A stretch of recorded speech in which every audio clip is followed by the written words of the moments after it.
అన్న నాకు ఒక నిమిషం.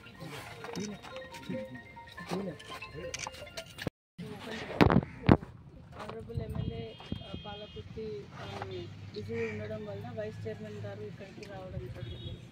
సో పంటల డ్యామేజ్ ఏం జరిగిందనే దిశగా మేము వస్తున్నప్పుడు ఇక్కడ ఉంటే వచ్చాము.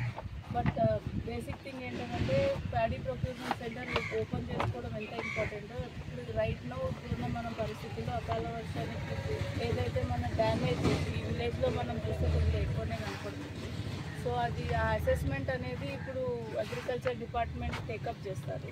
సో గవర్నమెంట్ సైడ్ నుంచి మనకి సివిల్ సప్లైస్ మినిస్టర్ సార్ కానీ ఇంకా ఆనరబుల్ సీఎం గారు కానీ మొన్న మాకు చేసిన దిశాని ఉన్నారు సివిల్ సప్లైస్ డిపార్ట్మెంట్.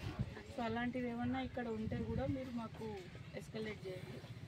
ఎట్టి పరిస్థితుల్లో అయితే మనము అష్యూరెన్స్ ఏంటనంటే మేము ఫ్రమ్ గవర్నమెంట్ సైడ్ ఇక్కడ ప్రతి ఒక్కరి డ్యామేజ్ని ఎస్టిమేట్ చేసి ఎవరు నష్టపోయారో వాళ్ళందరికీ మనము న్యాయం చేయాలి.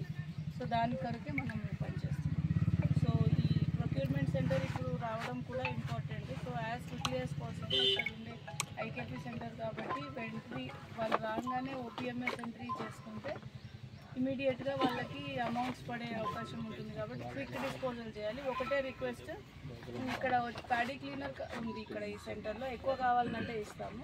ఇప్పుడు తేమ శాతం రావడం కష్టం మీరు తీసుకొచ్చినప్పుడు, ఎందుకంటే వర్షం పడింది ప్లస్ అట్మాస్ఫియర్ కూడా డిఫరెంట్ ఉంది. సో ఈ వచ్చి రాగానే ప్యాడీ క్లీనర్లో వేసేస్తే ఒక 3-4% తేమ తగ్గుతుంది.